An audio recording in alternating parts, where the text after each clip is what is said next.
That's it. Is Russell Hunter's the Brewmance, eclipsing all other local talk radio.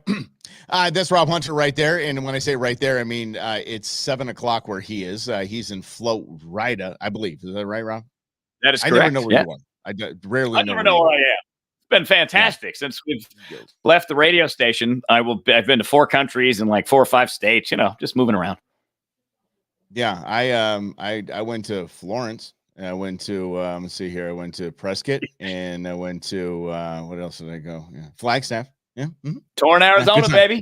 Yeah, there you go. Yeah, so hey, this one. What's up, Betty? Good to see you. It is a Eclipse day. This was monopolizing news. Either we really have nothing going on. This is the greatest nation in the world still. And then we have that to worry about. That's what we're going to cover on our news 24/7 is the damn eclipse, which was a giant nothing here in the state of Arizona, except a tiny little sliver of something. And it looked like cloud cover briefly over the sun. And then boom, there's somebody here. Hi. Wow. Hello. This is live as it gets. There we go.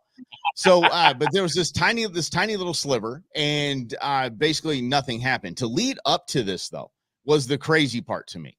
There were emergency organizations, state by state, that were, at least in the pattern of the eclipse, that were giving recommendations on what you need to do and have ready for you. You need to have ample food and water. You need to, they said, keep filling up, topping off your gas tanks, and to make sure that you have bug out bags, or get home bags is what they were calling them. We call them bug out bags. But have some sort of bug out bags and be prepared as if this was going to be a natural disaster. It was 3 minutes of maybe darkness, like cloud covered darkness, like ooh, it's raining outside. Look, it's dark. That's it. This is, what have we done? What have we become? We pandemiced ourselves. Everything has become a national emergency, and the only people smart enough are government bureaucrats to tell you how to live your life. That I think that was, oh man, it just makes me think of all those things, Mike, going back to the pandemic and all the things you were told, 6 feet apart, wear your mask. The government apparently has decided that that's going to be the method, that everyone is a moron and cannot figure out how to live on their own. Yet we all somehow did it during the pandemic. I don't know. Maybe it's just what do you call that? When you have to justify your job? maybe that's what this was. How the hell did we survive this many centuries as a species? How did we make it? How did we survive not having somebody tell us who to vote for? Not having somebody tell us what to do when the lights go out, for the love of grief. We're obviously a pretty resilient species. If we can survive this stuff on our own, handle a little bit of less light for 3 minutes on my Monday, I think I got that. I think I got that covered. I have my bug out bags. I have my ammo. My gas cans topped off. I have food. I have water. I have shelter. I got everything I need. But I didn't think I was going to need it today. Yeah, I didn't watch any media coverage today, because I don't really watch media coverage anymore. I was aware that the eclipse was going on because I have a phone, and it told me 74 times that there was an eclipse today. So I get this idea, right? The eclipse. But I remember when I used to think eclipses were rare. I saw a quote today. Yeah, remember when this is a once in a lifetime eclipse that happened 5 years ago. So I guess that's the other part too, is the media is just so darn predictable. That's why I don't watch it anymore. I haven't watched local television news. Mike and I worked on KFYI for what, 7 years together, 6 years together, 4 as 3.5 as Russell and Hunter. I didn't watch television news one time during that span. Well, obviously you're getting outside. Do we have sunscreen over there at the house? Florida? You got some, buddy? You're burnt. I feel good. Oh, he's like, it's about like the base, it'll peel off. It'd be a nice base tan. Yeah. You need a solar eclipse. Is what you need, man. Well, that's why I got burnt. That's why I thought it was going to be more of an eclipse. It was only a partial, Yeah. I did that once. Oh man, I'm not putting sunscreen on. It's totally cloudy outside. Oh my God, I peeled for like 3 weeks. My German, Scotch, Irish pasty self. Holy cow. Oh yeah. But the best was, to me, I believe, and I just is a Newsmax. Which phenomenal eclipse covers the question of the entire eclipse, all of this dust up of the eclipse. This was the question. Ready for this? It's unbelievable. Do you think that during these few moments of darkness, during the full eclipse, that there will be a surge of illegal migrants coming across the border, taking advantage of this opportunity? Can't make it up. You can't make that up. Have you been aware of the last 3 years? They don't need eclipse. They don't need darkness. They just walk right in the middle of the day. There's no problem at all. There's no barrier. It's super easy.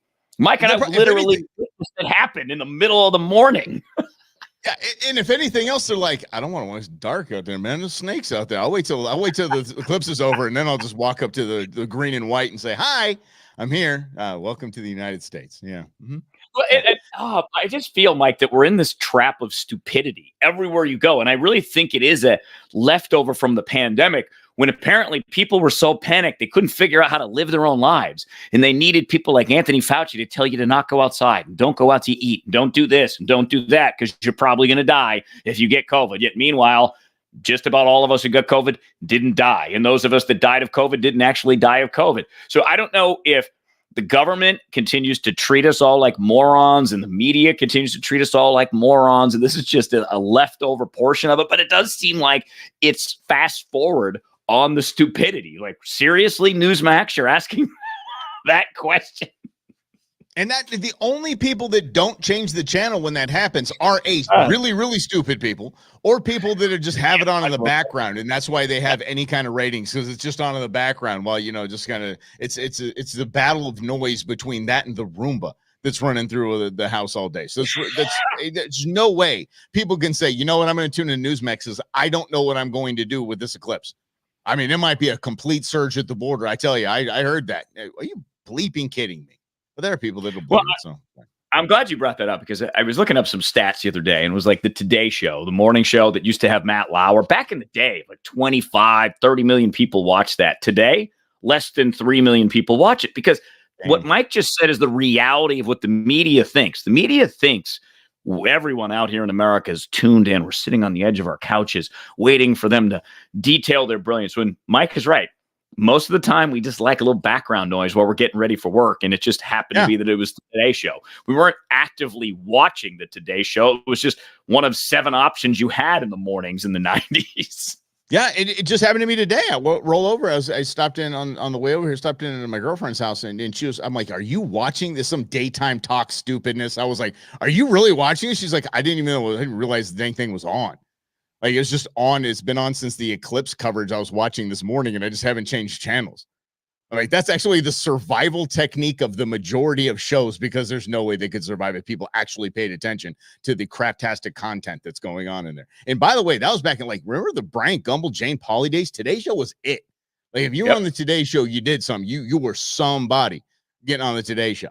And now it's just the equivalent of you were a headline on Drudge at one point, and then that's it. Bingo. It's just it's down to nothing. That people think, oh my gosh, they were reporting that on Today's Show. Good, no one knows. No one knows. I'd be surprised actually in today's day and age how many people actually knew there was an eclipse going on. You think about that. You think? I mean, we're news consumers. I mean, we understand this because we keep our nose to the grindstone here. We keep our ear to the ground, so we know what's going on. But I mean, most of the people just going to work didn't even know there was an eclipse today. Deanna just wrote she saw one of the View hosts blaming climate change for the eclipse. But see, this is why some people shouldn't talk about things for a living. Did you see Greta Thunberg got arrested? Speaking of climate change, Greta Thunberg got arrested again. Yeah, smiling all the way, cameras right there in front of her, all the way to the. You can't see. Oh yeah, it's our show now. I can say anything I want. All the way to the paddy wagon, right on in there. Yeah, it's okay. It's only insulting to Irishmen, and I'm Irish, so it's okay. So all the way to the paddy wagon, all set up, ready to go.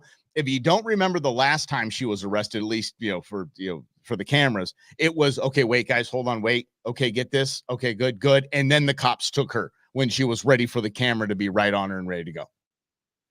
Everything's a publicity stunt. And by the way, I found a cool question to ask these climate alarmists. This is my favorite thing to ask. Can you name one time in Earth's history where the climate was stable? Go ahead, I'll wait.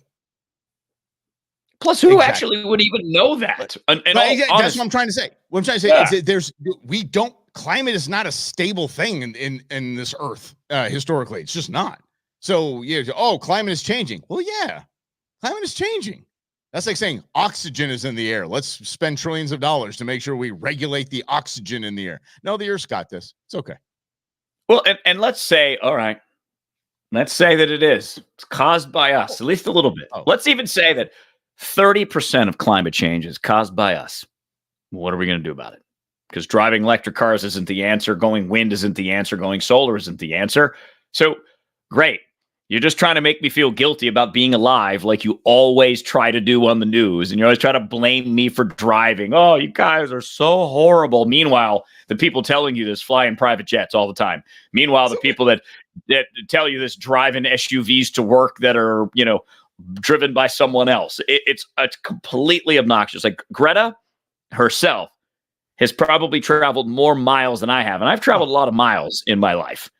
So Greta has most likely contributed more to climate change than I have. Easily. And apparently she got the green implants. Dell used exactly what I was thinking when I saw the video. I was like, hey, wait a second. When did those things arrive? Yeah.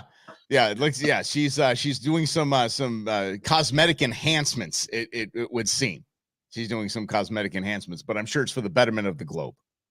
Well, I'm sure that it was completely. Globes. Is this globes? No. Okay, sorry.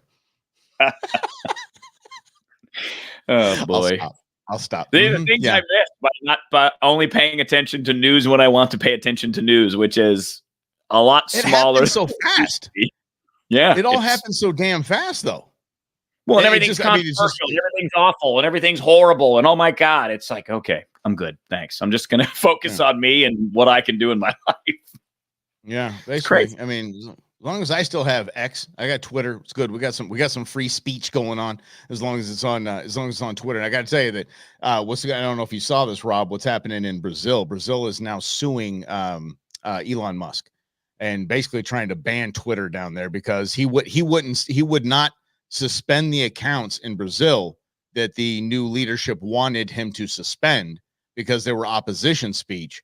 So he would not stop that. So now they are essentially either going to shut down all of X in Brazil, or they're going to. I mean, Elon was doing. Here's how to have a VPN, guys. This is easy. Don't worry about it. You can still have it down there. But yeah, it's interesting to me because several years ago, Bernie Sanders was on a podcast talking about the Biden administration and all of the goons they sent down there for their election to make sure that this guy was essentially the one that was there. And now he's taking on one of the biggest threats to them as the Biden administration, Elon Musk. Well, yeah, I mean, and this is the whole suing thing is, if you look at the last, 10 years. And if you fast forward it, everything is a lawsuit now. Lawfaring is the term that it's come known as. And I didn't really hear about it until Carrie Lake talked about it. Carrie Lake, when she ran for governor and she lost, and then she spewed all this stuff about the election was stolen and the Maricopa County recorders in charge of the elections is corrupt. And she had no proof. So Stephen Richer sued her for defamation. Carrie Lake a couple of weeks ago says, fine, I'm taking myself out of that lawsuit as Mike's light changes right there in front of our eyes. It's crazy. It's like a rotating strobe light or something like Studio. No, because I leaned on the desk and it did this. So it did one of these things. I leaned on the desk. I was like, here we go. Yeah. Come on, y'all. Get in with me here. Yeah. Russell Hunter becomes a club on Monday nights. Okay. We're just going to leave it at that. Holy. Sorry. So in her video, Carrie Lake says lawfaring, right? She does Stephen Richer as lawfaring. I'm like, okay, so how many lawsuits did you file during right after the election? So does it only count sometimes?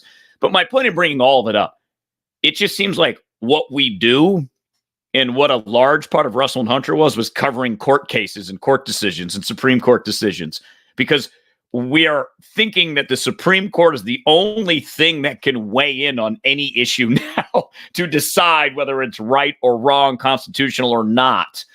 And to me, who's making money off that? Because as Schweikert always tells us, Congressman David Schweikert, it's always about the money. So I look at the system now as a money system, as You create an economy. I'll use insurance, health insurance, car insurance as an example. So if you bought a car in like 1922, probably no insurance. You're just responsible for your car.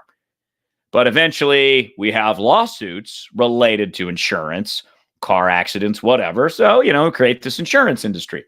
And in the medical sense, medical insurance is an extra economy that wasn't there for a long time, because now you have all these middlemen and middlewomen who do all this insurance billing, insurance adjusting. So that you have this industry that became of it, probably some entrepreneurial mind, right? Like, I can do this and make a ton of money because I can get insurance money from 1,000 people and I'm only going to have to pay one or two at a time. So this becomes this entire industry of money. Same thing with lawyers, is that lawyers charge a lot of money per hour. Mike, you know the going rate, I think. Yeah, because I'm at the end of the divorce. And let me tell you something. Yeah, the only one that wins in a divorce is your attorney. Period. Bingo. I sure as hell didn't win. Yeah.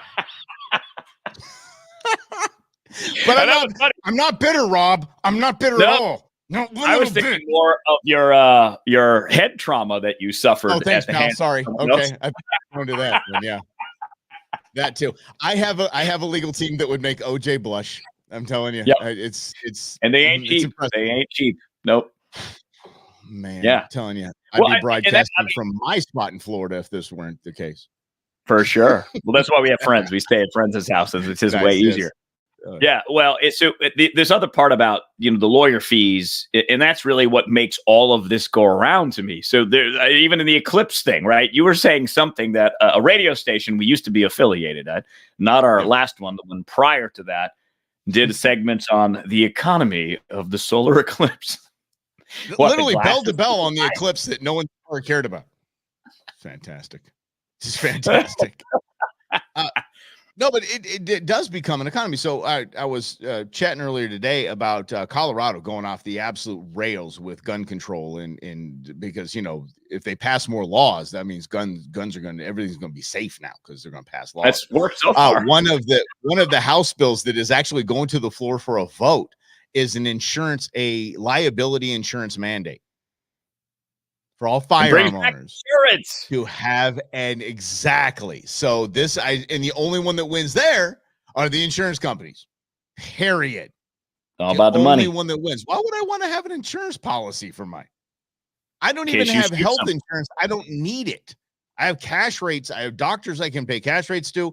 I'm good. So I don't understand why if one of my firearms decides to get out of the safe and go pop somebody, I'm going to have to pay one of my attorneys. That's fine. I'm not going to have insurance for that. It's a bunch of nonsense. Mm-hmm. So they're trying to do that where? Colorado.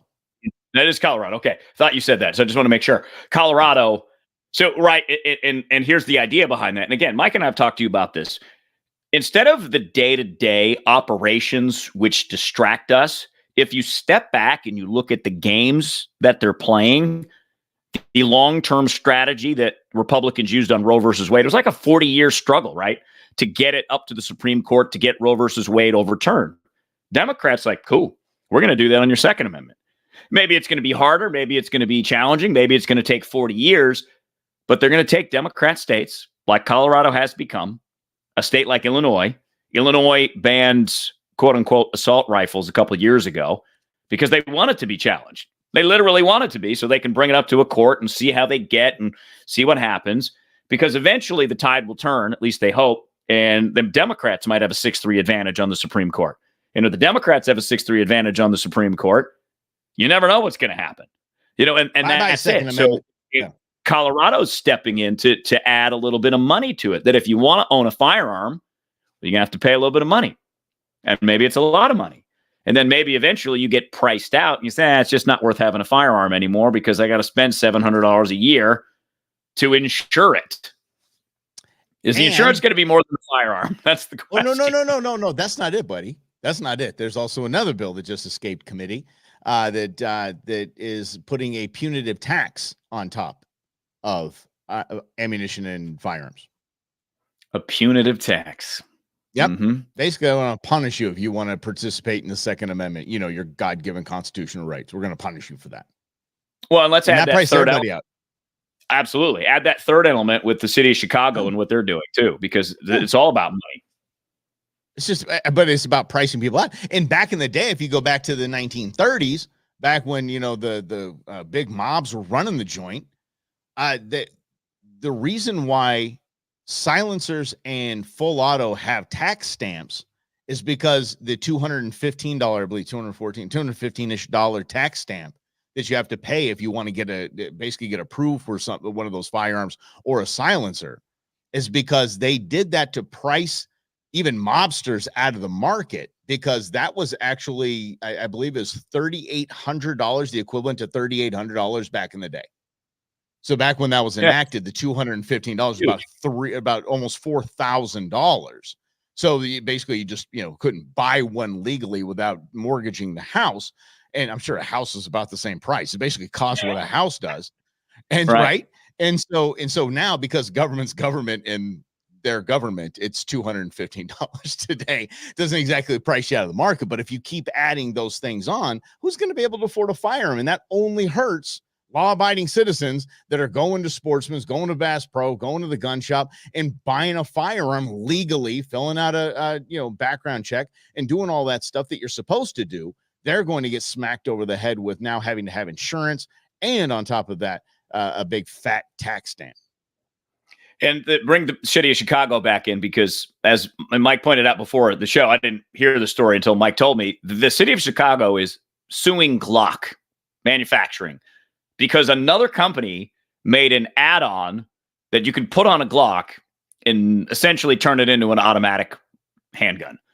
Yeah, so it's not a Glock product, but Glock is going to have to spend money on their lawyers defending this in court to try to get it thrown out, because it just seems it should be thrown out on standing anyways. You're suing a company that has nothing to do with this other thing, but we're going to sue you anyways, and you're going to waste the city of Chicago's taxpayer dollars doing it as well.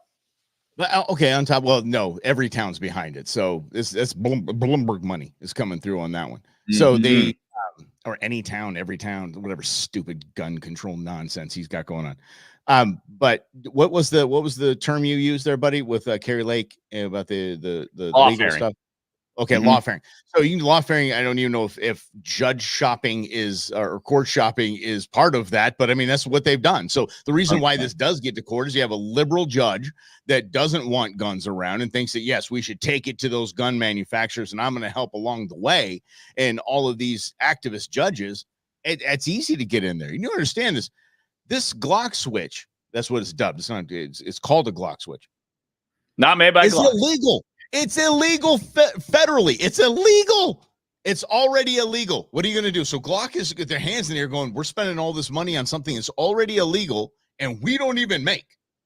But you want us to change our decades-old design because somebody came out with something you can add to it? You're going to sue me for that? Pound sand, dude. Just knock this off. And I think that this is really the essence, Mike, of where a lot of the frustration, I guess we'll call it our side, right? And there are differences on our side on all kinds of different issues, but we'll call it our side. And this is the thing that I focused on the most in my 23-year talk radio career, was that this whole system is not really meant to benefit you. Yeah, there's great opportunities for all of us that we can go navigate our own system. However, let's talk specifically about our rights, whether that's the right to speak freely, which is casually, not so casually, being eroded in every possible way that the government can, sped up during the pandemic. Don't get me started on the Fourth Amendment, because I think that is a shell of what the founders intended it to be, that it's supposed to be difficult for the government to investigate you, to arrest you, to charge you with a crime. It just doesn't seem that that's the case anymore. In fact, there's a story, Mike, about swatting. We talked about this last week. It's over in the UK, but swatting is the practice where I could call and say, that Mike Russell, he is such a terrorist. He wanted to be there on January 6th. He wants to overthrow the government. He's got 19 rifles. I could say all this stuff. I mean, Mike only has 15 rifles, so I would exaggerate a little bit. Ish. You're within the margin of error. Yeah. Mm-hmm. But the police could go to Mike's house based on my anonymous tip. Well, in England, it happened. Someone was swatted. That person was killed by the cops. Innocent person, wasn't supposed to be there. but is now dead. So that's an erosion of the Fourth Amendment right there. I mean, obviously UK, but we've had similar stories where no-knock raids have been on the wrong house and the homeowner's dead because the cops got it wrong. And to me, I'm like, that is exactly what the Founding Fathers said the Fourth Amendment is for, not that. So bring it back to the Second Amendment. It's the same thing. It's always this ebb and flow about what's legal, what's not, what we're going to challenge, what we're not going to challenge, because the end goal is to do the same that they've done to the First, the Fourth, probably the 8th, 9th, and 10th. I don't know. I don't know those amendments as well as I used to. Keeping the 21st around, we're good. That's right. That's a very important one. Yeah, 21st Amendment. They ain't changing that. There's nobody going after a long game on that one. No way, no day. And Lynn, it's good you asked this, and I love your stance on this. It's that I'm for your right to have a gun, but I don't care to own one myself. Right on. Exactly. And that's the way it should be.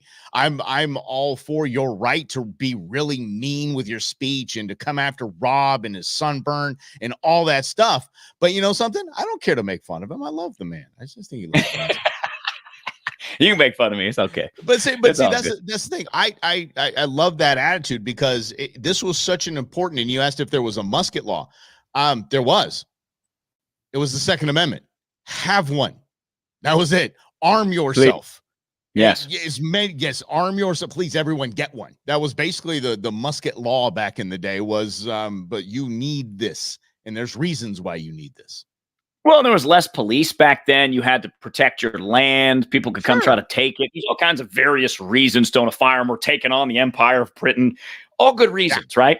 Yeah. But Lynn, I'd be curious because I thought like Lynn for a long time. So Lynn, if you would in the chat, since you brought that up, you're for our right to own a gun, but don't care to own one yourself. I'd be curious as to why, just to see what you have to say there. And again, you guys chime in anytime. Share this with your friends. Russell and Hunters, the Brewmance, we're back with you. I'm becoming less political.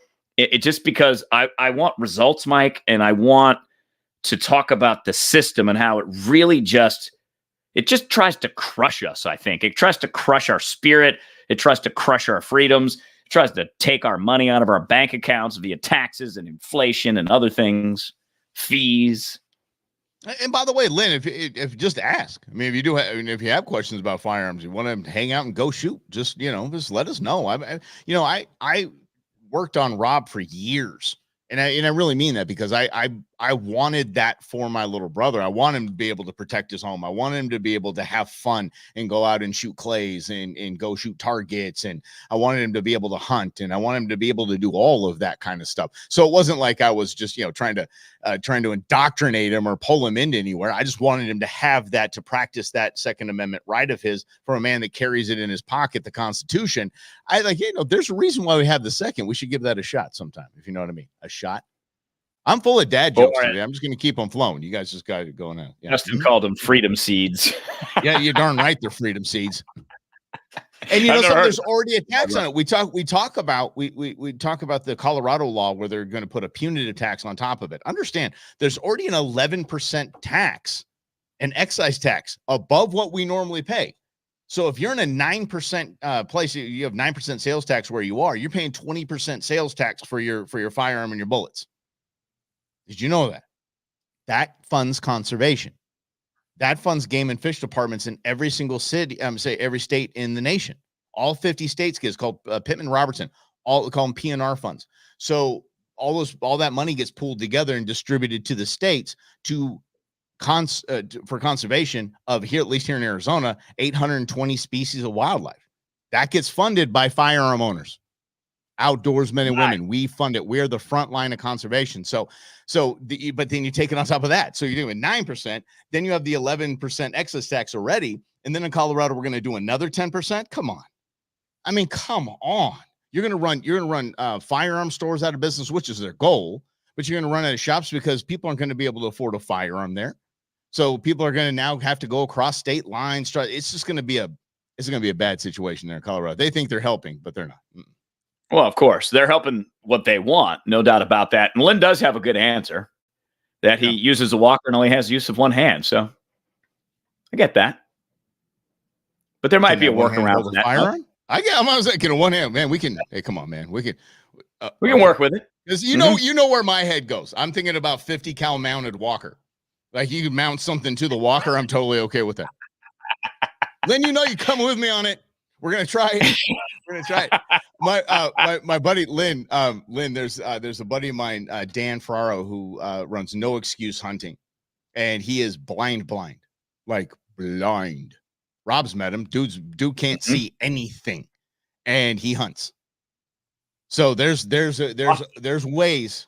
There's ways. Yeah, and just how he does it is there's something called a Tacticam. It's basically a sight on top of the rifle that has basically Bluetooth to a device to a guide behind him that can help him move the crosshairs and get where he needs to go. So Yeah, it's rad. I'm telling you, you can, Lynn, if you want, we can, but no pressure. We're not trying to pressure you to do it. But if you want, man, don't let that hold you back. Man, do not. And that's what's up, Rhonda. What I love most about gun owners is they're always willing to help. I did a close quarters combat training recently. These guys, Method Endeavors, are based here in the Valley. Former SEAL support guys, like really bad A's, if you know what I mean.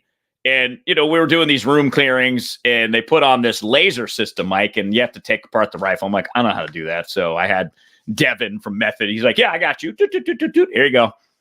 Yeah. Just like that. Showed me what to do. Pop this, do this, do this. I'm like, oh, okay. That's always when I've been around good firearm owners like Mike, always willing to say, no, this is what you do. Here are the 4 rules. You always treat it like floated being number 1, right? And don't point that thing at anybody. Come on, man. Unless you tend to destroy. Did you see the head of the ATF on 60 Minutes? I think it was a month and a half ago. He was talking about ghost guns and all this, and he could not take apart a gun. He just basically couldn't even take a slide of. Just kept trying to rack it. Just kept on doing this whole thing, doing this. He's let me try a different gun. This might be stuck, and he keeps doing this. He's the head of the ATF. I'm like, that is just brilliant. Right, can't break down a firearm. Wow. ATF. Mm-hmm. That's like ATF. Okay, so he probably can't even light a cigarette.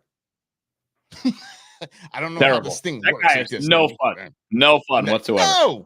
No, because alcohol, tobacco, and firearms, that's a good time to me. That's a damn good weekend.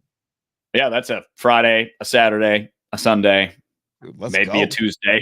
But let's be honest. Cigars lately, Mike. So my tobacco intake has been cigars recently. It's been kind of fun getting back in the cigar space. It's been a while. Yeah, last time I went hunting, because my whole thing, and this, when I hunt, I dip. And last time I went, I just kind of threw it in my lip and I was like, done. I like that's just yeah. But I dig a good cigar, man. You gotta let me know where you're going. We gotta head up out here in the West Valley. You got that fine ash out here. It's pretty cool. Let's have a drink. Let's do it. Sit out on the patio. What people watch at Westgate. Yeah, let's make it happen. I'm down with that. Down with that program. Maybe we could have. So this is something. I'm just gonna throw something out randomly because that was a good idea, Mike. I don't know. Maybe we could have a Russell and Hunter Brewmance event at some point if you guys would be interested in attending. If we did it at a cigar shop or we did it at a brewery or something or whatever, if you guys are interested, let us know and we'll see what we can make happen. Do I have to, wait a second. Oh, see. Yeah, we're going to have to look into that one, Dan. Hold on. But Lynn said you're drawing them in, though. I know. That's how it works, man. That's how it worked on me, too. All right. Dan, I'm telling you, I can break down a firearm. I clean firearms, take them apart, put them together. When we're talking about fire pins and mechanisms and things like that, it's best to go to a actual gunsmith. I am not a gunsmith. I would love to be gunsmith trained. I know there's a pretty big school here for gunsmithing that I would love to just go. Maybe there's a associate's class or something where I get the little speed course, maybe to help me out through some of those things. But I'm telling you, it's I don't even reload. Everyone always asks me, hey, do you reload? I'm like, nope. Above my pay grade. I do not want to deal with explosives. Nope, not me. Just going to go ahead and buy them. Just going to go ahead and buy them.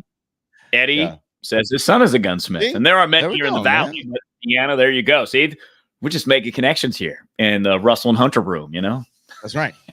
And Dell, thanks. Dell was at that Oso Arcadia. That was the OG. That was our very first. That was it's a dry hop, wasn't it? It's a dry hop. Our jalapeno beer, our dry hopped jalapeno beer. By the way, to our credit, at Oso, we made 3 beers. 2 of the 3 were amongst the best sellers ever of guest brews. So, we'll give Matt. He helped us brew it, but we were there. Oh, Matt's a genius. Yeah, trust me, we're the knuckleheads just sat there and drank while he made the beer. That's really Hey, what we it was. did some mash tin thing, something or other. We put Mash some tun hops. turn. It's the mash tun turn, buddy. Yeah, see, we did that. Which has become the only dance I do when the music starts playing. I'm just saying. Mm-hmm. Oh, I'm not going to show you. Don't, no, maybe it'll be Why on not? the Russell and Hunter bonus. Huh? We already had a strobe Hold light. on. All right, let me see what I got. Hold on. Oh, there it is. That's the mash tun turn, y'all. It's the mash tun turn. Yeah. Turn that mash, baby. Make that beer. Turn that mash. I'm telling you. Mash tun turn. We have topics we're actually going to talk about. Yeah. We do. But I did see a question up here that I do want to get to. This is a really, is there a way? Is there a way? And Rob, you're talking about getting out, you're totally backing away from just the politics of it all because you want to see results. Is there a way?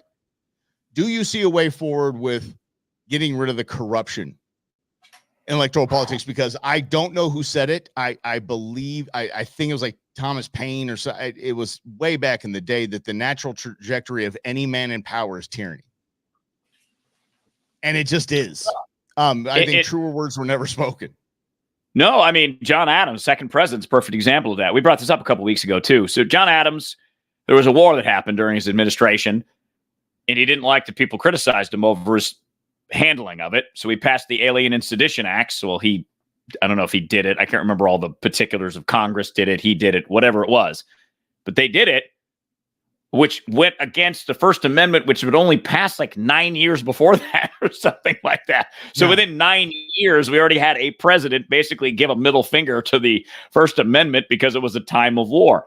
And FDR used it later when he put Japanese in internment camps. It wasn't the same act, but it was the same repression, that same Hitler's doing this to Jews, but we'll just do it, not kill everybody. But we'll still do it. We'll still put them in concentration camps. That's like democratic socialism. It's socialism, but it's democratic, so it's a lot nicer.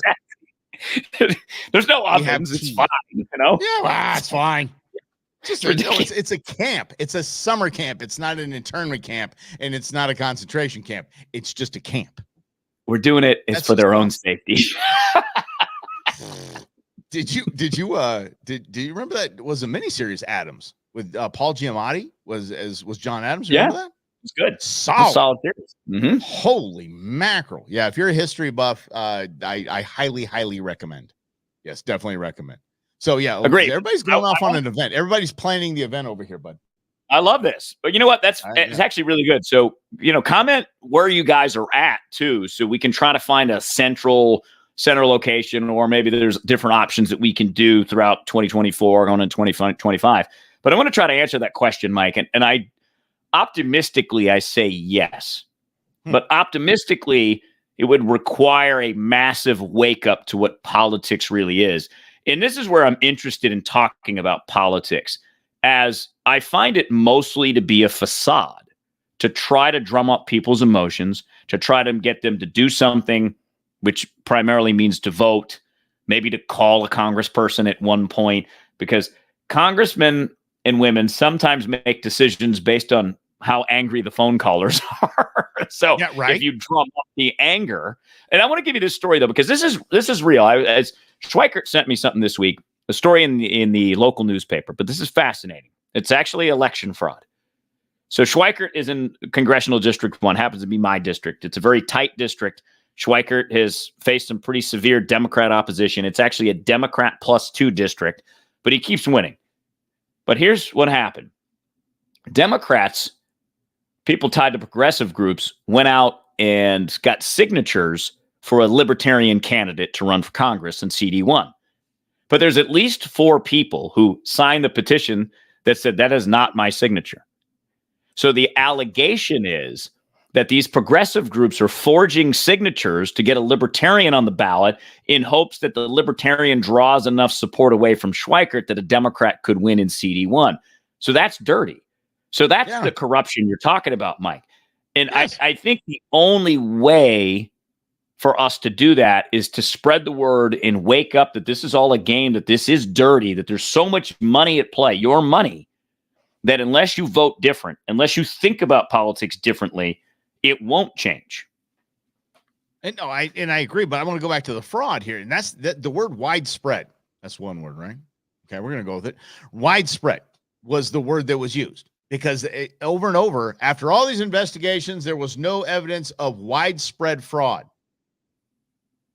Okay, so was there small, like slightly spread fraud? You found fraud, but just let's talk about where you found fraud.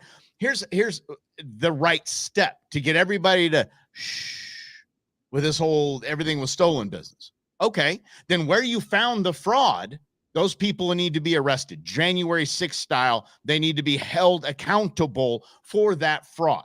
Whoever signed those 4 signatures needs to go to jail and be made an example of. Okay, that's where you start to at least eliminate, okay, they're on to us there. Okay, Exactly. we're going to have to go do something else. Because I will say this very, very firmly.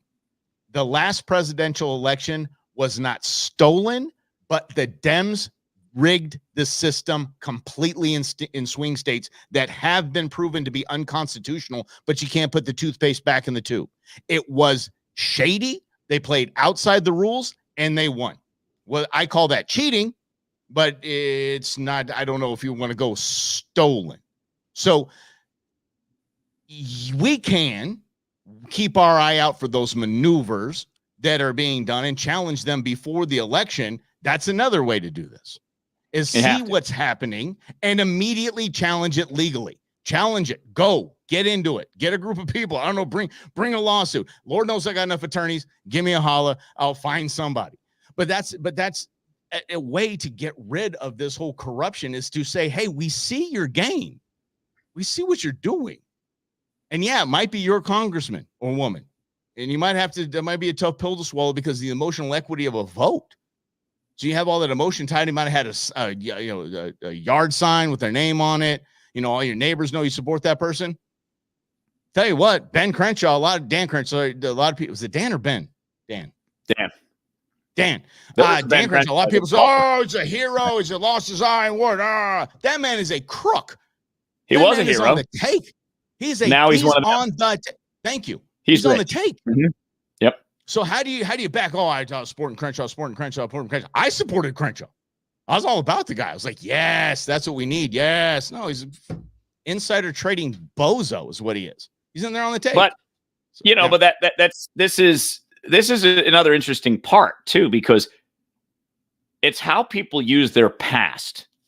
And often we use it as a predictor of what they're going to be. He's a Navy SEAL. Navy SEALs are honorable men and women. But things change when you go to Congress. And you have the opportunity to buy stocks that government contracts are going to go funneled into 5 days before anybody else knows about it. And he's done it. And Mike and I were adamantly opposed to Nancy Pelosi and her husband doing it. We have to be opposed to Dan Crenshaw. And I think that's that other part of the problem, is that we're unwilling to call out our side when our side becomes like the other side. And we're complaining the other side and their slippery morals. Well, when our side is slippery morals, if we don't defend our own morals, we have slippery morals too, because we're letting things go. And I do want to go back to what you said, Mike, about charging these people that are forging the libertarian signatures, the signature for the libertarian. It absolutely, 100%. I mean, if you're going to run on this whole idea that there was no fraud, everything was fine, and if there were, we would crack down on it. Well, here's your opportunity, county attorney. Crack down on it in Maricopa County, because the signatures required might not be legit. It could be you need 1,200 signatures to get on the congressional ballot in CD1 and I think across the state.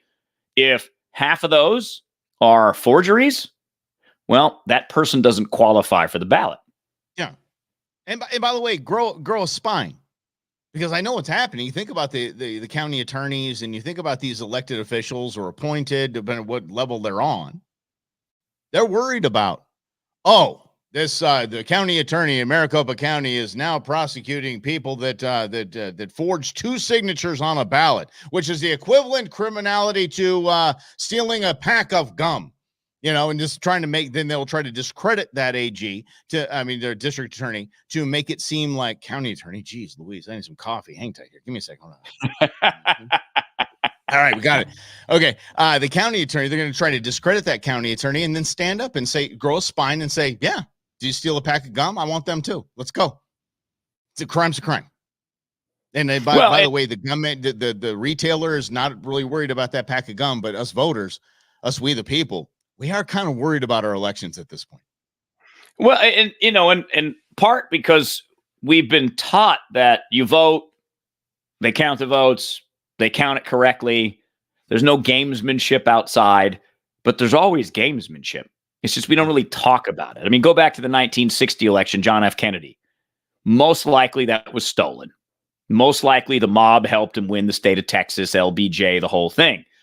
Most likely maybe those same two entities plus the CIA had him killed later, but that's besides the point for now. So this idea that everything is clean when there's this much money and this much power at stake ain't happening. It's the same in sports, right? There's always people trying to cut corners, cut edges. There's always shenanigans going on when the stakes are high. We should expect that because, as Mrs. Hunter likes to say all the time, people gonna people. Not all of us are upstanding citizens. Elections are severe for if you are a Democrat, you want to win, you might get a better job if you help win an election, or if you help Schweikert lose because you forged libertarian signatures for libertarian candidates to get some opposition on the ballot.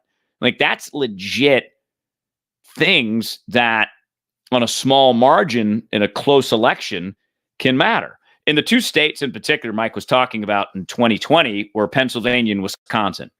They basically went outside their lawmaking bodies and let everybody vote by mail and made it so easy to vote that it was overwhelming in both those states that they won.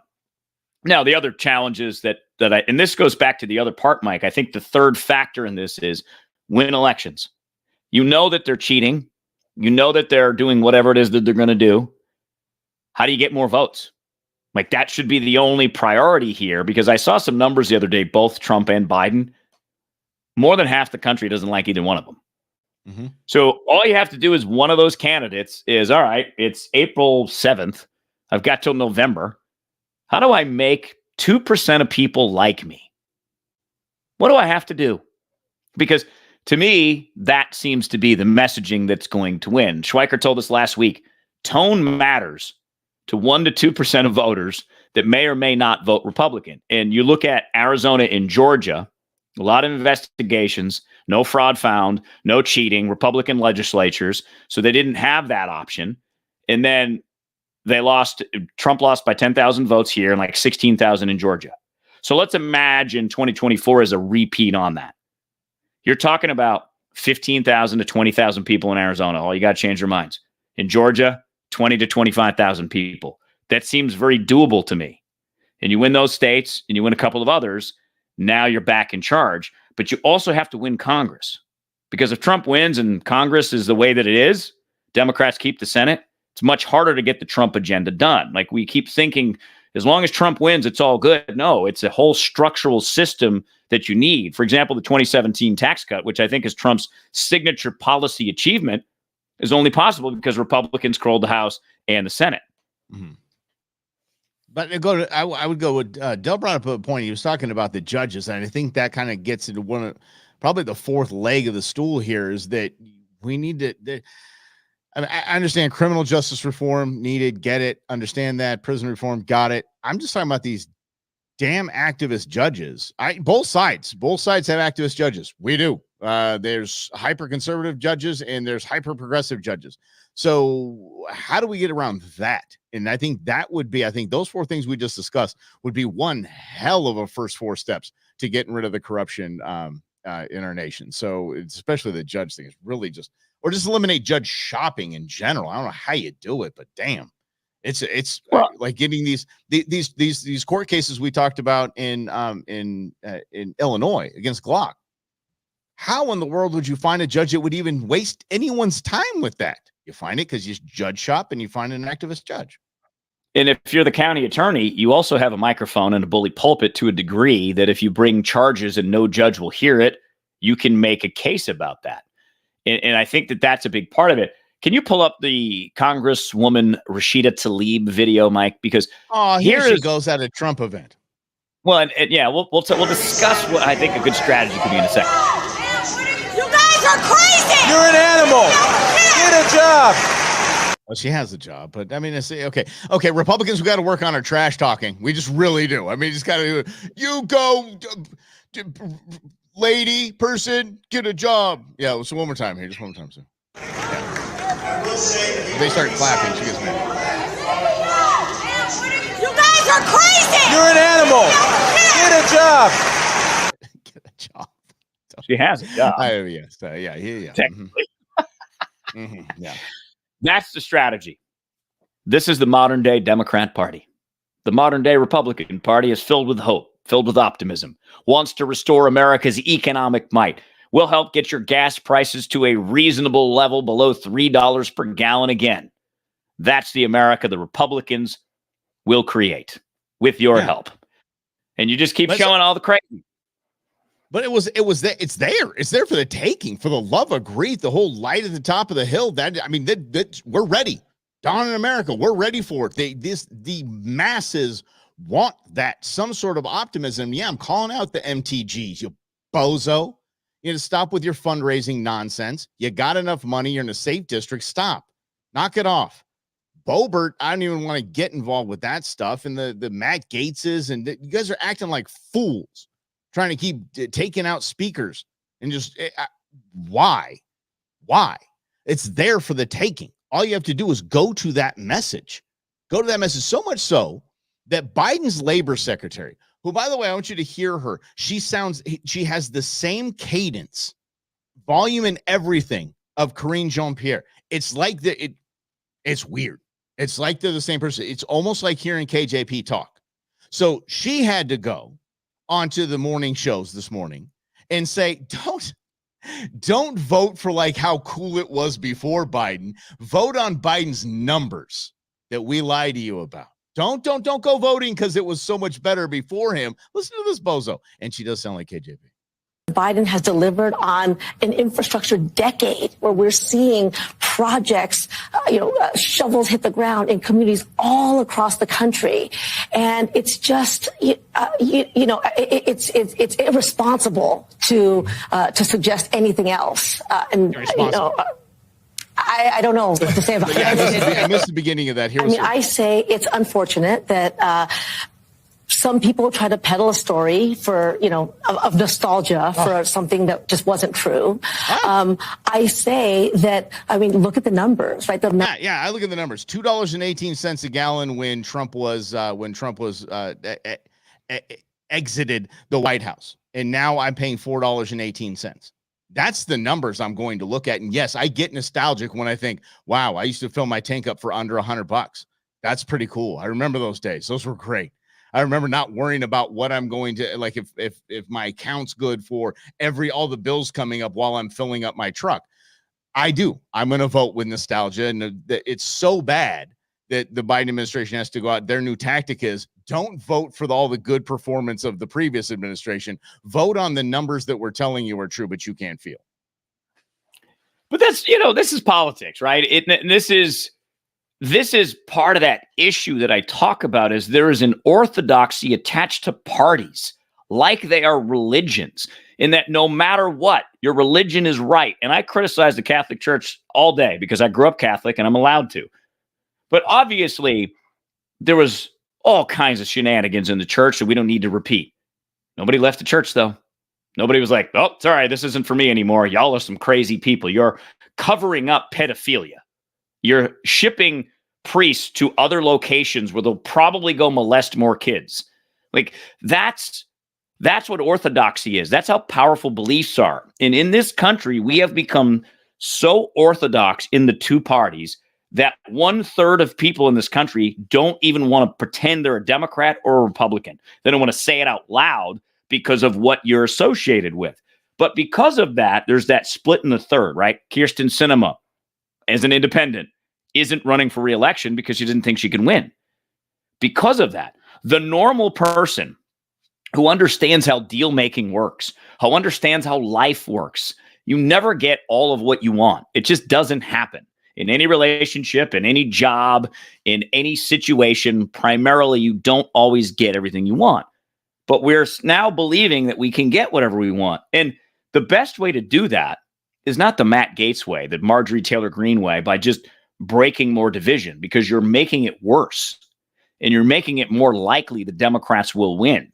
You're making it more likely this economic suffering will be prolonged because of their ridiculous economic policies, because you're not thinking about anything beyond yourself. And that's where this orthodoxy comes in, where we get in this trap feeling we have to support this or that, or we're screwed. And then the further it gets, the more deeper the orthodoxy gets, the harder it is to change. Well, the deeper the orthodoxy gets, because of, I would say a lot of it is media control. Listen to this headline. This is one of the craziest headlines I've seen in a hot minute. So if you think your economy's bad, right? If you think there's something wrong with your economy, here's the headline. What's wrong with the economy? It's you, not the data. You see, it's your fault. It's your fault that we still have, that we still want to buy things. According to the Wall Street Journal, 74% of respondents said inflation has moved in the wrong direction in the past year. You think?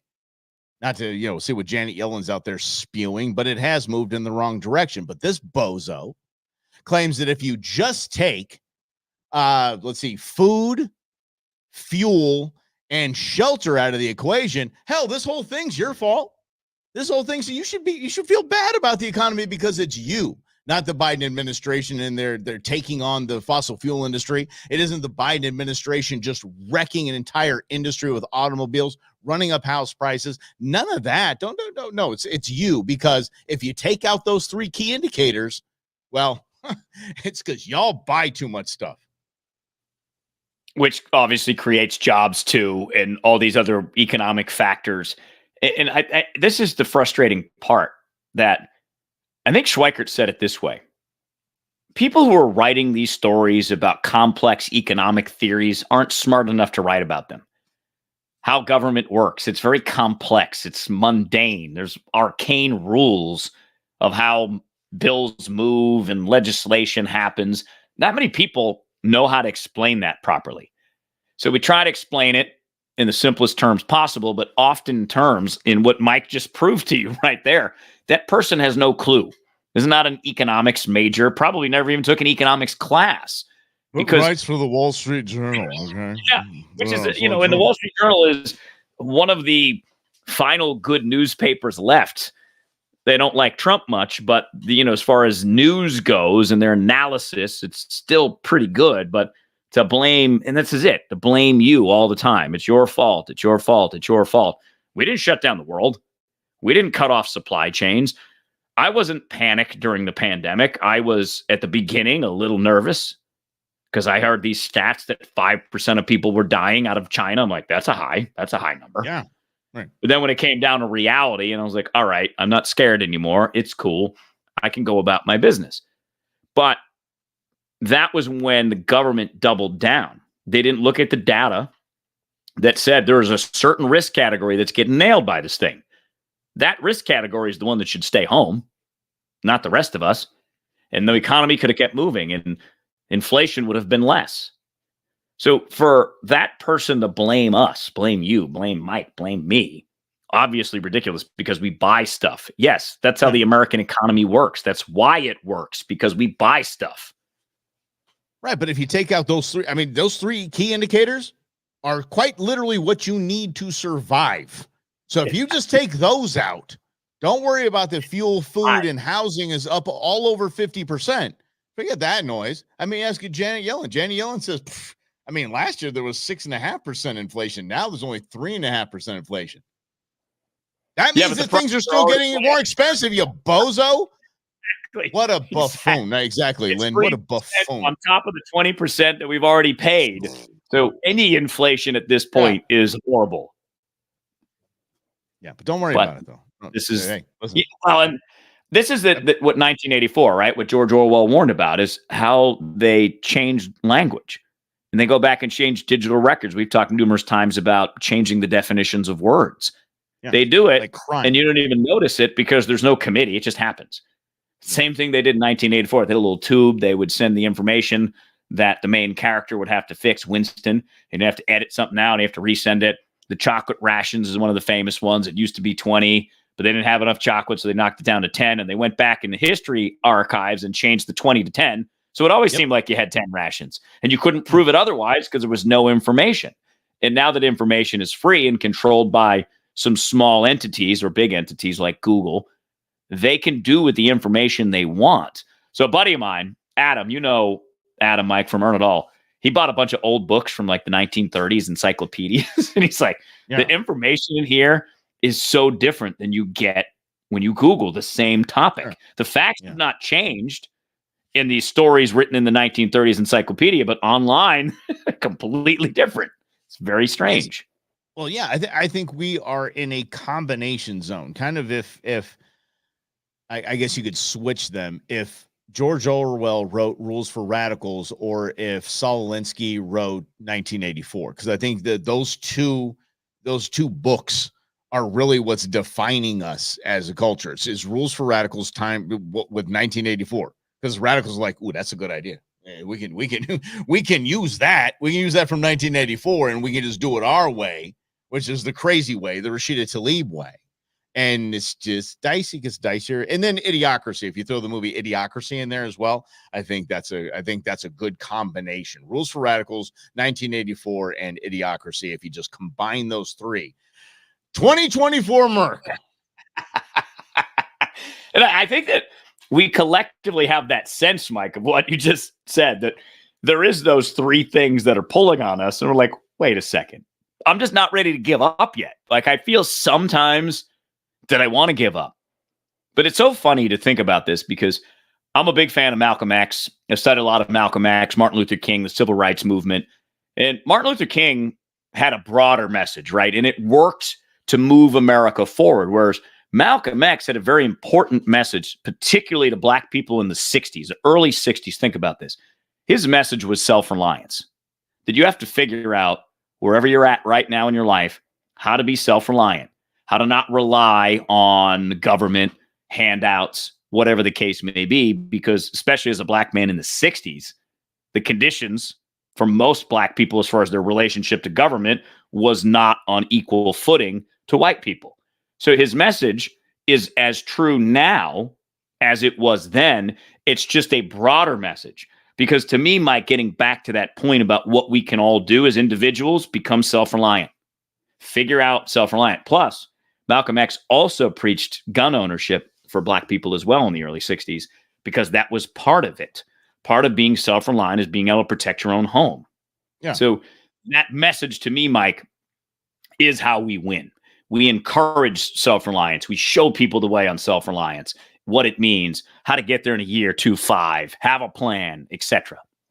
It's funny to say that when you're talking about the guns, because I perked up when you said guns. I'm like, whoa, what? Wait, he's talking about guns. The headlines that we've seen in the past few years, I think basically pandemic to now, is gun ownership in the Black community up 15%. Gun ownership in the Hispanic community up. Gun ownership amongst women up this, like, as if it's supposed to be a scary thing. I got to tell you, I get, so me, Rob's been in the studio with me when I'm reading these things. I get fired up. I'm like, hell yeah, let's go. Everybody celebrate your Second Amendment. That's right. And how do we know, by the way? How do we know? Because they get the data from background checks. That means law-abiding citizen, no matter the color of their skin or gender, are practicing their Second Amendment right. And I think that's a damn good thing. So good job, Malcolm, setting the stage back in the day. Well, and I'll add something to it. I saw it today on Twitter. It was from a month ago, but it was retweeted today. And it was some type of government agency spying on people, because it's incredibly easy to do with the fact that we put all of our opinions out on digital media. So they're keeping track of people that are opposed to firearm restrictions, people that may have said sympathetic things towards January 6th. So whether that's real or not, I mean, it's one of these journalists who you don't work for the Wall Street Journal, but they do their own work. So sometimes it's hard to test the veracity of what they're saying. But given the trends of where the government is going, I wouldn't discount this one and just push it aside, because it is incredibly easier for the government to track people based on technology. I mean, as much as I want this thing to be unhackable. Come on. Well, I mean, as we were talking to David before we went on the show last week, and he said that the NSA is laying people off. They don't need to spy anymore. They don't need to listen to phone calls. Why? Because they can just buy the information. They can just buy the data from these apps. They use your tax dollars to buy the information that you willingly said, yes, I agree, because you wanted to get played, bubble burst or whatever the heck you wanted to play on your phone. So you said, yes, you can spy on me all day and sell that information whenever you want to sell the information. And they can buy it. So China, this is where this came from, back in the discussion about TikTok. Back in this, TikTok was like, okay, wait a second. We can still have TikTok. But we just can't get the data. Someone else has to get the data. Okay. Basically, you just saved us. You basically just saved us a bunch of time and effort because we can just go buy the data. We go buy. They're going to sell it just because a company that's American, that's in the United States, has the data. Doesn't mean they're not going to sell it. The Democrats like to talk about oil production. Oil production is up. Oil production is up. What's happening to that? They're selling it, not to us, and not putting it in the strategic reserve that Biden emptied either. Please, I don't worry about that. KJP, that answer was the best. I'll send you over to the Department of Energy. That's their job. Fill in the reserves up again. Nope, not a Biden thing. No, not at all. Yeah, but it's. I think it's all right here for us to see. It's up to us. I say this all the time, to figure out how to relay this to our friends. So, good friend of mine, she is a Trump supporter.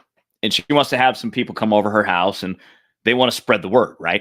And I said, okay. And this is the same thing with Matt Gaetz and Marjorie Taylor Greene. You don't influence people by telling them they're wrong. You're going to tell them they're wrong, they're going to get defensive, and they're not going to be on your side. You point out the things you have in common. And you don't maybe do it in the first sitting. You just talk. It's like Mike did with me and guns. It took a long time, but I eventually came around. Hopefully it doesn't take that long because it will be 2032 by the time we get there. But you do have to speed it up a little bit. But you fight things from the inside, right? You battle inside. You keep it in-house. You keep the thing united. And you say, this is the direction that we need to move in. And I'm going to educate everyone in my caucus in this direction. Because we've asked Schweikert about that too. And we talk about Schweikert a bit because for me, I've been, again, Mike is the same thing. We've been doing this a long time. The most open politician I've ever met is David Schweikert. And I've met hundreds of politicians, interviewed dozens of politicians. So he's a good reference for us to understand how the whole system works because he teaches us how it works. He says he goes to try to teach people about the numbers, borrowing, spending, debt limits. And they're like, whatever. I know my constituents don't care about that. But he also said the other big thing. This is where we come in. We're afraid for the truth. Americans as a whole, maybe this little group here hanging out with us, Mike and Rob, two guys just kicking it, trying to forge our own path in media because we honestly believe you deserve better than what you get out of all media channels. So we try to dig a little bit deeper, give you an alternative perspective. But it's that point of you have to understand the truth's the truth.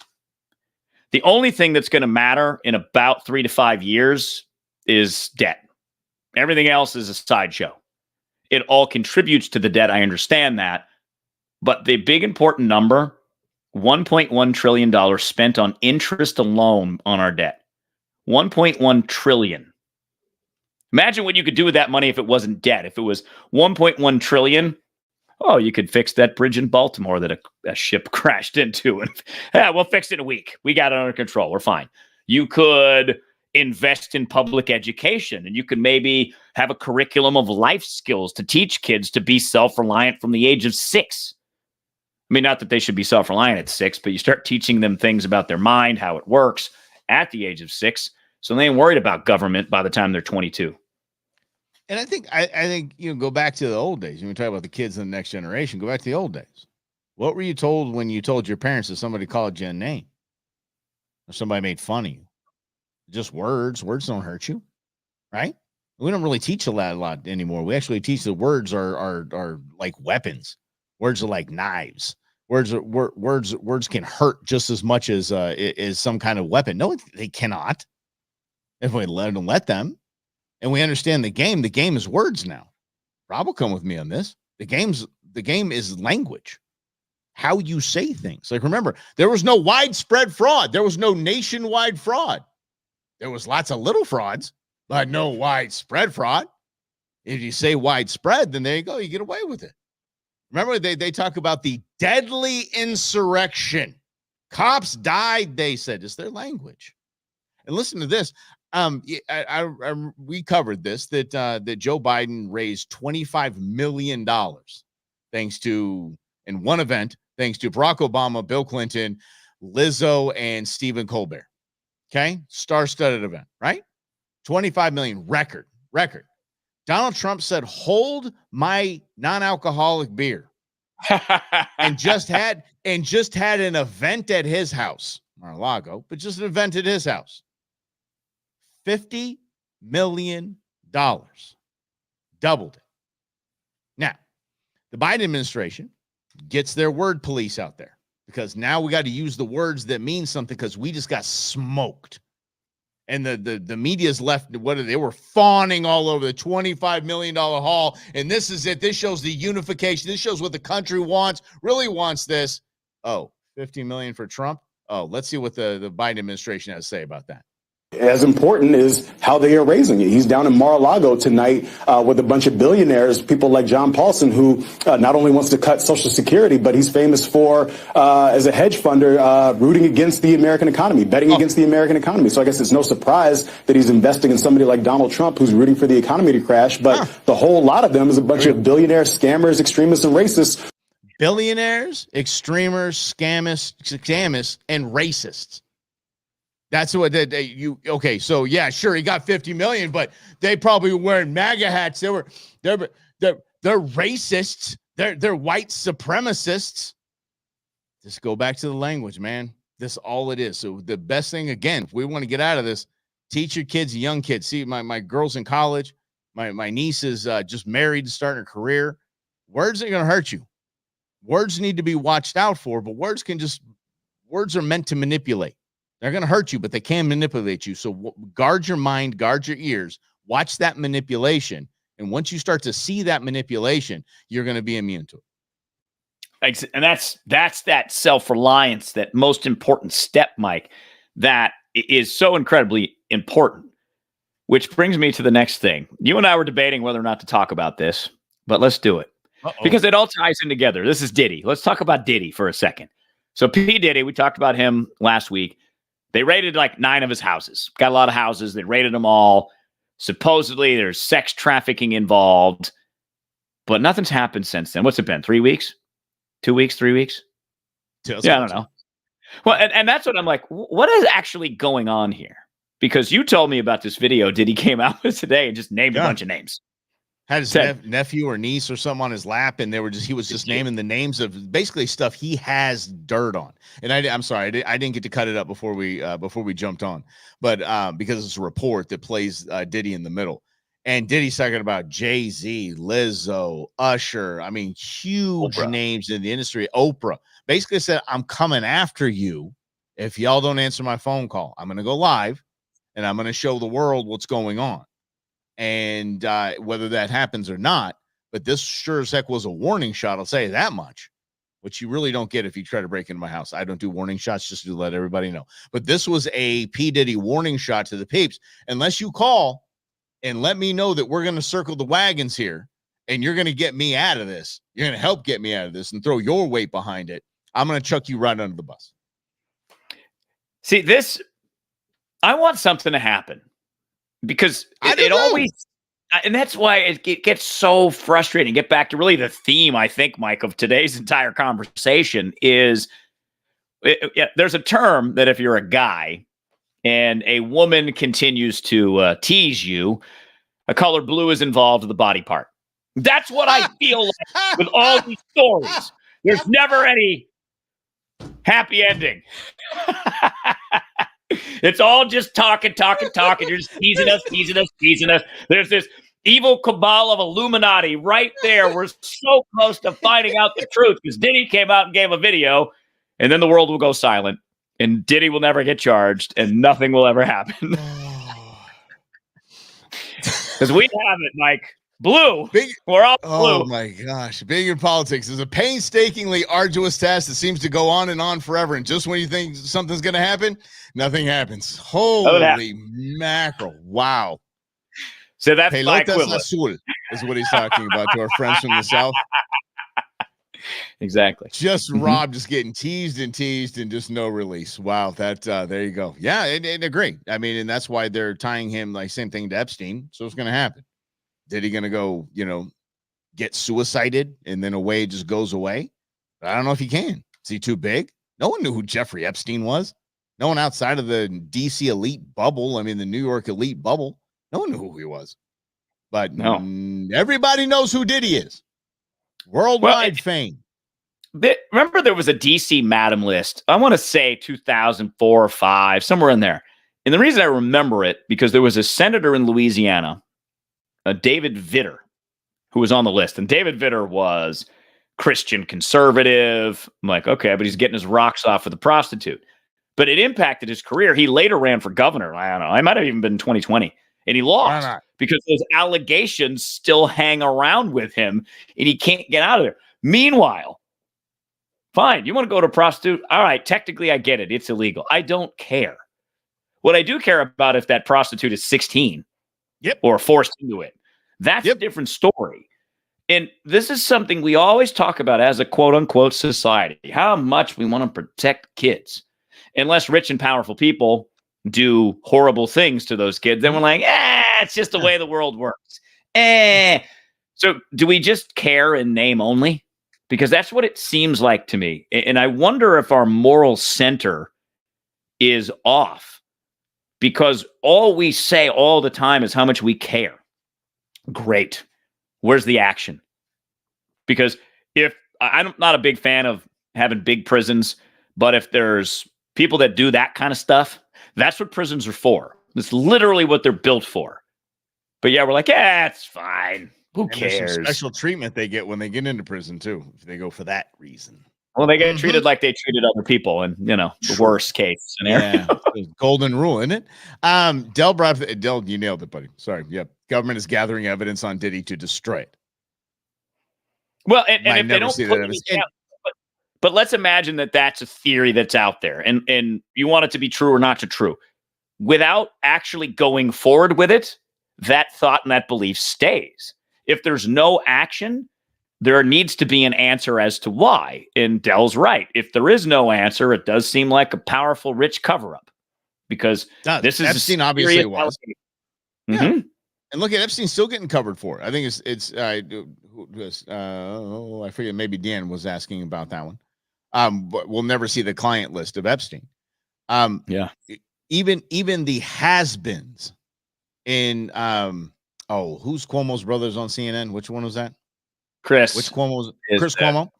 Yeah, Chris Cuomo. Now he's doing his now he's doing his streaming thing or whatever he's doing, and God bless him. Do your thing, buddy. He asked the question, why do we care who was on Epstein's client list? Why do we even want to know? He basically was insulting anyone that would want to know who's on Epstein's client list. So even the D-listers are running cover for these morons that were on Epstein's client list. Or they all have suspicious moral backgrounds and don't really care.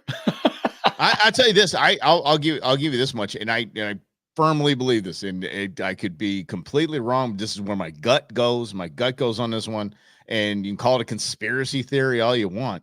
The Clintons are doing really well financially after Epstein was suicided. So I believe that Bill just took over the family biz. I have in my gut, it's telling me that's where all the arrows are pointing. Will we ever see evidence of that? Most likely never. At least maybe our grandkids will. But yeah, Diddy might be another damn cover up that we just have to get Rob a big set of pelotas azul. Yeah. And that's what it seems like it is to me all the time with all these allegations. And it's endless now because it's constant.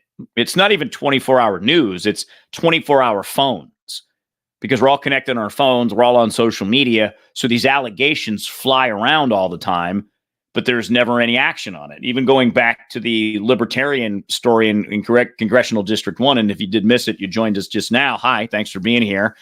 And there are allegations that there's progressive organizations faking people's signatures to get a libertarian on the ballot in hopes they draw Republican support away so the Democrats can win. That's actual voter fraud and silent, right?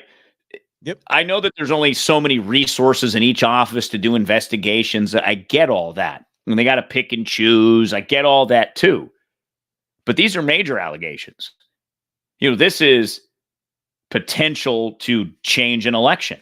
That if you're trying to get on a ballot, you got to go do the work and get the signatures on the ballot or hire people to get the signatures for you. That's the way the system works. But if you're an organization that's like, I don't care, let's just forge this and nobody will ever check it. That's the crazy part about that is it's all right here for us to see. And there's not much we can do about it unless we do it together. Unless we goes way back to what Mike says, right? We get our minds right. We know we're being propagandized. We know when they're trying to mess with our emotions to get us to react a certain way.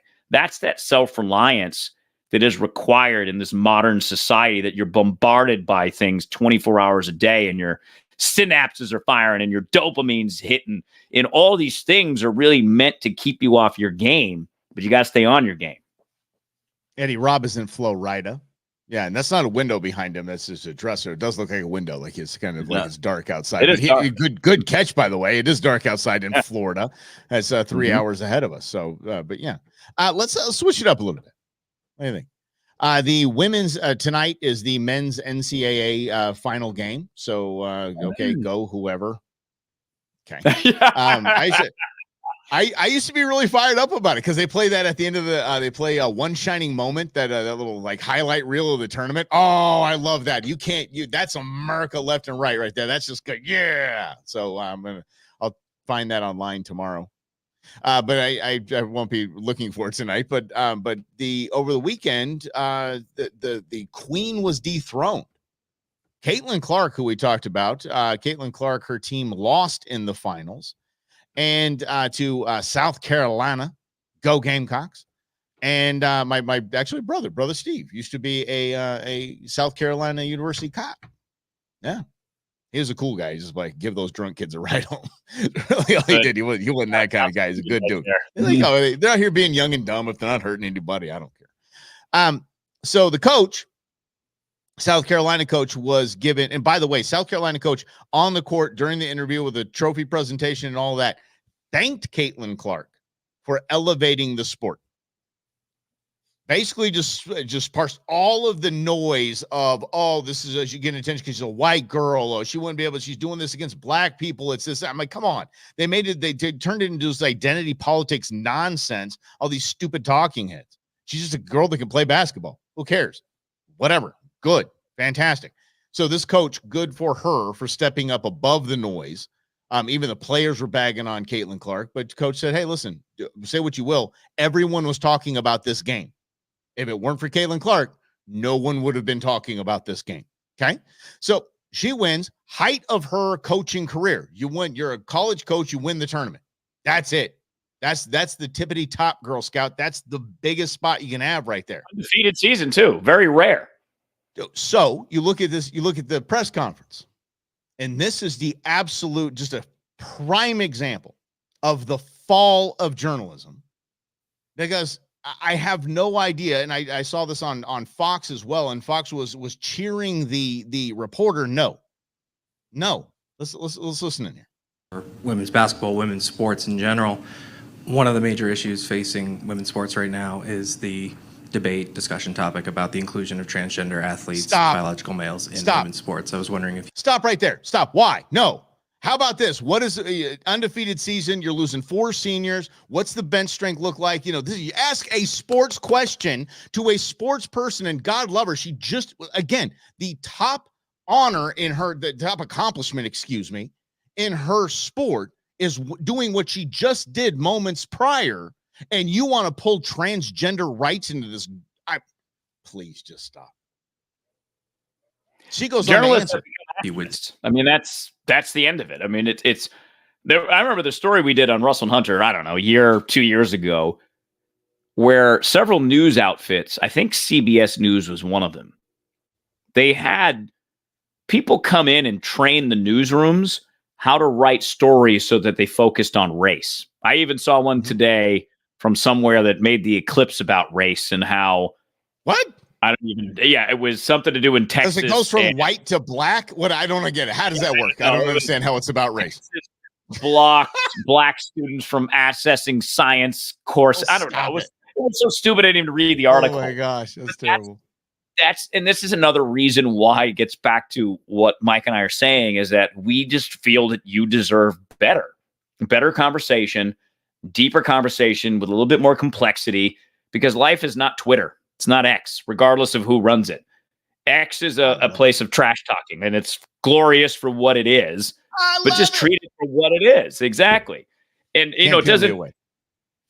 Well, and but I mean, it's to recognize, to me, like, what is its role? Its role is there to really entertain us. It could inform us, and in some ways it does, but recognize what that is.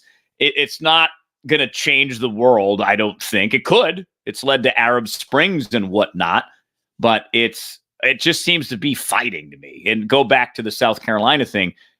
There just seems to be millions of people who are activists first. Yeah. She actually answered the question. Tell me your position on that issue. Nope.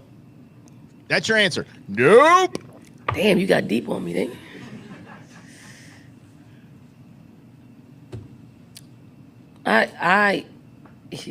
I'm under the opinion of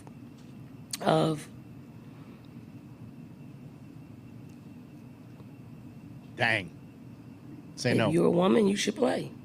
If you consider yourself a woman, and you want to play sports, or vice versa, you should be able to play. Okay. Again, the answer to that is very simple. You know what? I'm just celebrating my team. If you want to talk about my team, they just won a national title, undefeated season. If you want to talk about that, it's great.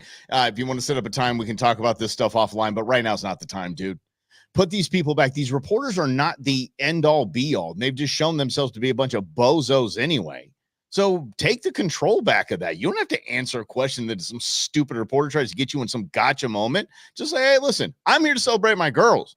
Undefeated season national champion. We just took the queen down. We just dethroned the queen, Caitlin Clark, and you want to talk about transgender movement? How about we do that some other time? How about we talk about my girls? That's how you answer the damn thing. Why don't people call the Russell and Hunter consulting firm a little bit more before they answer these damn questions?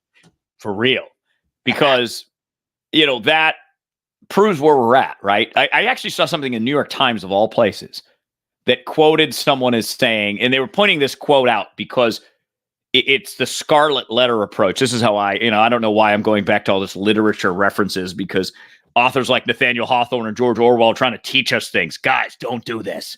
The scarlet letter approach to politics. You ask a question like that, and you want to make sure that they're on your team. If not, you brand them forever with the scarlet letter that they're anti-trans.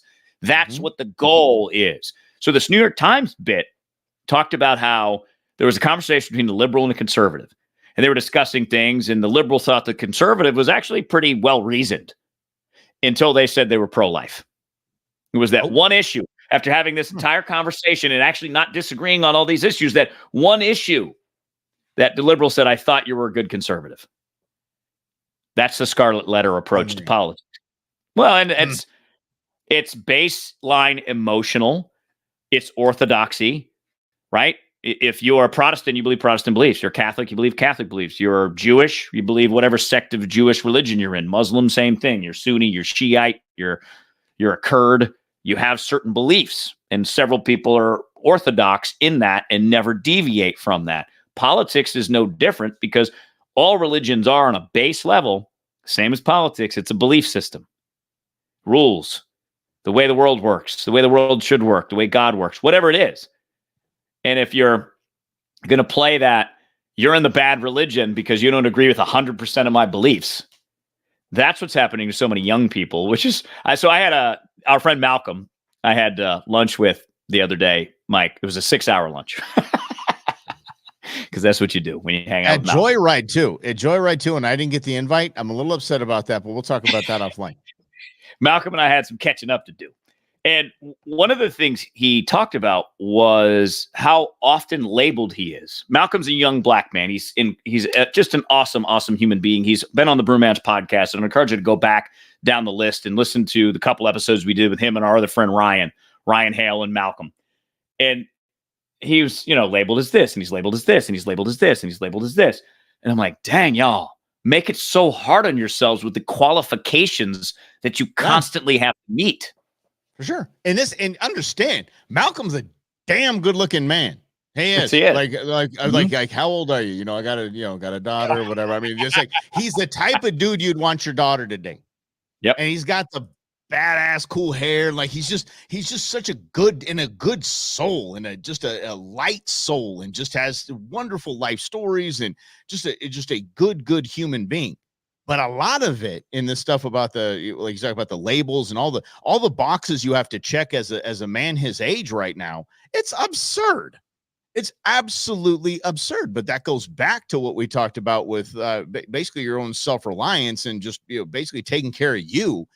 You gotta rise above that and understand, if you don't want to see a LGBTQ gay parade going down your street, that doesn't make you anti-gay. It doesn't make you homophobic. It doesn't make you transphobic. So if people call you transphobic because the parade went by while you were trying to have a Bible study in your living room, okay, it's okay for you to be against that parade and not be a transphobe or a homophobe. The kids, Malcolm's age, need to understand that, again, the manipulation of this is the only purpose of the language that they're using, all this phobia, this and that. And once they realize that, they'll stop holding themselves to that standard and just go on being a good person like Malcolm is. And that, I think, is at the end of it, right? It's understanding, and I love going back to this, Mrs. Hunter, people going to people. People have been peopling since people were people, which means we're all quirky, we're all weird, we all get triggered by different things. I accept that. I try my best to accept that you show up to me as your real self. My job is to show up as my real self and try not to worry about yourself unless you're going to commit some harm upon me. Like, if you're going to be you, awesome. I want you to be you, and I'm going to accept you as you, whether you agree with me or not. I'm not going to call you a name because you voted for a different congressional candidate. And understand, you should know you. So you is all you should care about. And I don't mean to be a narcissistic person, myopic thinking. I'm not trying to pull you into that, but if you know that you are not homophobic, that you are not racist, and you know that in your mind, and someone labels you that, that's fine. Okay, well, go ahead and label that. I know me. And it just to fall out of that trap would just be such an amazing thing for this generation that's so worried about what they're labeled, what they're called. I mean, look, the world is a brutal place. I've been told several times that, oh, you can't say that, especially with my kids. Dad, you can't say that. That's homophobic, or that's transphobic, or that's racist. No, what I said was insensitive. And I said it in an insensitive way. It's fact, but it's insensitive. And I can be insensitive. I'm an outdoorsman. Nature is brutal. Nature is evil. They just found a new scorpion in California in the desert that wants to kill you. Everything out there wants to kill you. Life is tough. Life is hard. And this whole sensitivity thing on ourselves, the sensitive nature of like, oh, we can't say that because we're going to get labeled that, or, oh, he called me that. Oh my gosh, am I racist? No, you're speaking you, and do that. It's going to get us out of a lot of problems. We're fixing problems today. I love it because that's the same thing. Go ask the people that know Mike the best what they would label him. The people that know me, the people that know you, Lynn, Greg, Rhonda, Deanna, the people that know you the best know who you are. It's very easy the further away you get from that to label you. So that's what I would say, I wish we actually had more politicians who actually had real friends, because then we could go ask them. Because some of the politicians I met don't seem like they have any real friends because they're afraid to say something that might come back and hurt their image. So they keep people in a weird arm's distance. And I think that's pretty sad, because if you were able to ask those friends, hey, how is so-and-so? Oh, you know what? He's a really good person. Yeah, he says some crass things once in a while, but he always does the right thing. Cool. Sure. Power, vanity, money. Remember, Schweiker tells us all DC is power, vanity, money. Vanity part is what Rob is talking about here. They do have friends, but they're on their payroll.